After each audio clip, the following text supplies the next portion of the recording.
All right, so for this lecture, I'm going to examine what we can expect from the next presidential term. And at this point, it's pretty clear, though still not 100% clear, that the new president is going to be Joe Biden. I'm going to speak as though that's actually a done deal, that we're going to have a new president inaugurated on January 21st. What do we expect from the Biden administration? Well, there's a lot that Biden both wants to do and needs to do and is going to try to do, and it doesn't all pull in the same direction. There are, I would say, three big things that Biden is going to want to do, and they don't all have the same kind of winds behind them. They don't all have the same sort of forces pushing in their direction. So, one, just know that we're going to see a sort of complex, internally conflictual Biden administration. Even if it looks smooth on the surface, which I think that the people in the administration will attempt to make it look smooth, it's going to be roiling and tumultuous.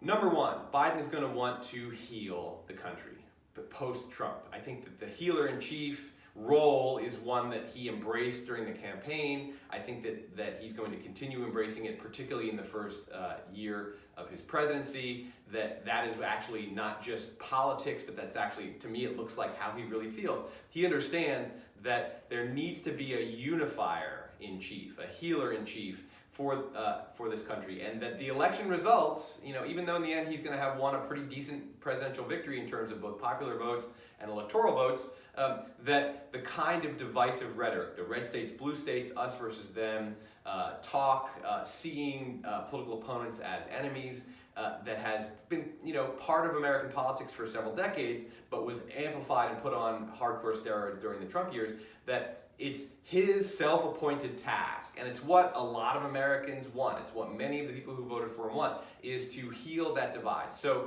to see from Biden a unifying message as well as unifying behavior, the attempt to get Republicans to feel like he is their president, right? He's not just the president of his voters, he's the president for all Americans. He said that message over and over again, and I really think that's one of the things that we can expect. And that's something that a lot of people want. But at the same time, he ran on a particular platform. The Democratic Party stands for particular policy solutions. They stand for a different policy direction than we've seen in the last 4 years. And there's going to be this desire on the part of the Biden administration to move on those democratic priorities. Now, I want to distinguish between foreign policy and domestic policy, and just note that in foreign policy, I would say, the expectation of the Democratic Party is aligned with, I would say, the mainstream of the Republican Party, which is to play a healer-in-chief role to a different audience.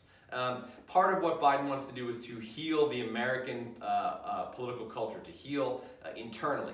He also very explicitly wants to heal our alliances, to improve American standing both with allies and enemies, to show that the United States is a world leader on all kinds of issues, from climate change to nuclear proliferation to fighting terrorism.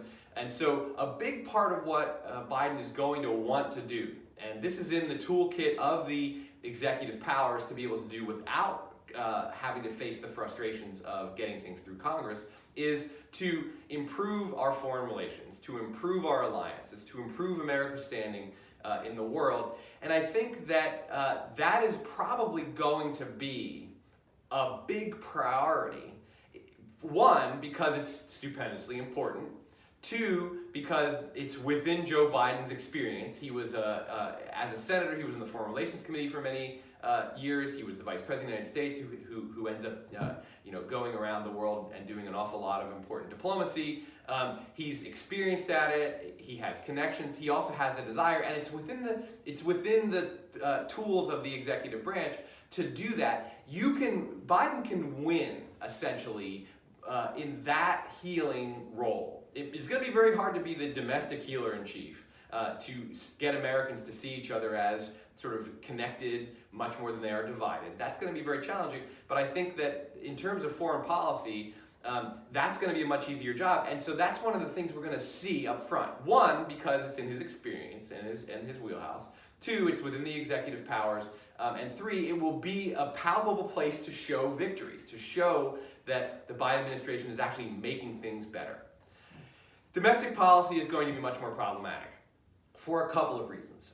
Reason number one is that domestic policy almost always requires some cooperation from Congress. There are certain things you can do through executive orders, but the ability to move forward on policy priorities through executive orders is highly limited. This is actually one of the things that Donald Trump found out when he became president. He thought that, oh, I'm president, I can just essentially issue all of these orders and I can get the stuff done that I want. It turns out that there's a lot narrower highway to achieving policy victories via the executive order. It's still possible and you can do it. And for sure, things like the way that the DACA program is handled, the kinds of things that are going to be done in terms of abortion funding through foreign aid. These are just two examples of the many examples that could be raised in terms of what executive orders will be issued in the first day, week, couple of months that reverse what the Trump administration has done. And this is very common.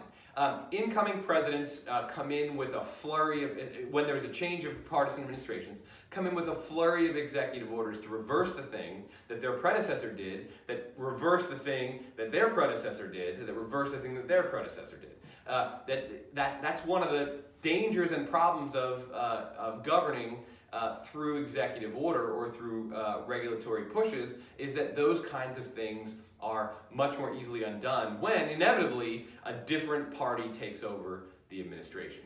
So of course the Biden administration will do this kind of thing, but there's going to need to be a lot of working through Congress, particularly on the budget, but also on any major legislative priorities like an infrastructure bill, any kind of climate change, infrastructure subsidies. The Biden administration can bring back the Obama clean energy plan, can in fact amplify that plan, add new things to it through executive order, through regulations.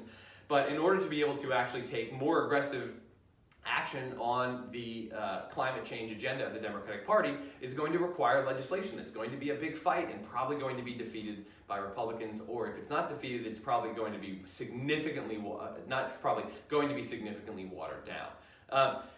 The other big reason why domestic policy is going to be, one, more frustrating for the Biden administration, and two, I would say less of a top shelf priority, is that the Democratic Party's coalition is a difficult one, as both major parties' coalitions are, diverse, and the main fractures are between the sort of moderate, slightly left centrists and the more progressives. And one of the things that Joe Biden is going to have to do as he picks his cabinet, as he decides what to push for in Congress, how he's going to lay out, use the political capital that he has, that he generates from his victory, which all presidents get a boost in political capital from their victory, also from any kind of foreign policy improvements that he's going to make initially. He's going to give him a boost in political capital. What is he going to spend his political capital on? As the now leader of the Democratic Party, part of his job is to make sure that the Democratic coalition stays together and that infighting is avoided. And so it's very treacherous to have to serve both a moderate and a progressive wing, just as in the Republican Party, it's very difficult to have to serve a moderate and a highly conservative wing of the party. Both parties have this built-in difficulty because neither party can win elections by just serving one branch of their coalition, by serving only the most progressive and only the most moderate.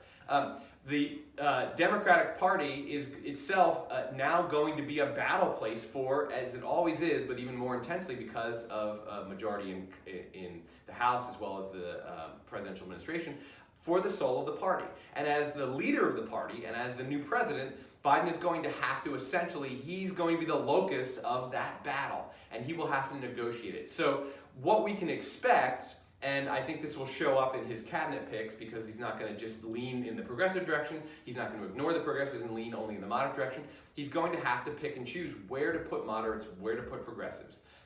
And that is going to create an internal tension that is going to make it that much more difficult to move on the legislative priorities of the Democratic Party. So I would say there are three big areas: the sort of domestic healer-in-chief, the foreign healer-in-chief, and then the domestic policy priorities. And I think that each of those presents opportunities and obstacles that are different from each other. I would say the biggest obstacle-ridden path is the Democratic policy priorities. The second most obstacle-ridden path is the domestic healer-in-chief, the trying to bring Americans together, though I think that that is going to be more successful than moving forward on Democratic policy priorities. And then I think the easiest path, and the one that's going to be probably the hallmark of the Biden presidency, is the improvement of American foreign policy, the healing of our alliances, and the healing of America's, the re-elevating of America's place as a world leader in terms of military, culture, economics, and really just sort of rights orientation. That is going to be probably the biggest thing we can expect from the Biden presidency. But I'm making predictions, even though I try to tell myself don't make predictions. But I just want to point out that in these three different areas, there are bigger obstacles or fewer obstacles to the presidency, to the Biden presidency getting victories, essentially.